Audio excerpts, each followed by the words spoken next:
నేను చిన్న చిన్న వేషాలు ఇష్ట టైంలో ఆ అమ్మాయి క్రేజీ హీరోయిన్. అప్పట్లో లయతో కానీ వాళ్ళ మదర్తో కానీ మాట్లాడుతుంటే మన సొంత మనుషులతో మాట్లాడేంత ఫీలింగ్ ఉండేది. నాకు ఇష్టమైన వ్యక్తి, ఇష్టమైన హీరోయిన్, ఒక తెలుగు అమ్మాయి ఆ రోజుల్లో మంచి మంచి సినిమాలు చేయడం నేను చాలా ఆనందపడేవాడిని. ఈ విధంగా కలవడం నాకు చాలా సంతోషాన్ని చాలా ఇచ్చింది. సంతోషంగా ఉందండి. Thank you so much. So మీరు ఇప్పుడు ఏంటి ఇంత గ్లామర్గా ఉన్నారు? మీ కాంప్లిమెంట్ చాలా ఆనందంగా ఉందమ్మా. నేను గ్లామర్గా లేను, మామూలుగా ఉంది.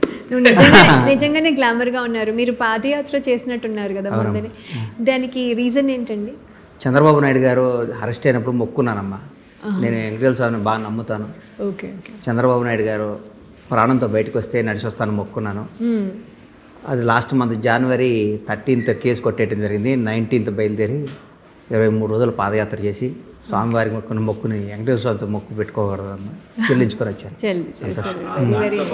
నేను కూడా దాంట్లో భాగంగా అన్నని దాంట్లో స్వామి దగ్గర ఫస్ట్ ఆ యాత్రకి నా ఆత్మీయులు నేను ఎవరికి చెప్పలేదమ్మా.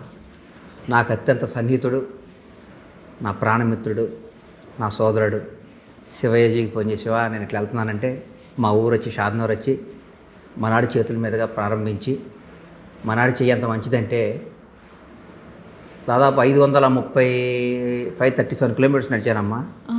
చీమ కుట్టినంత ఇబ్బంది కూడా జరగలేదు మాకు. అంటే ఆ భగవంతుడి సంకల్పం, దేవుడు కూడా మిత్రుడి విషెస్.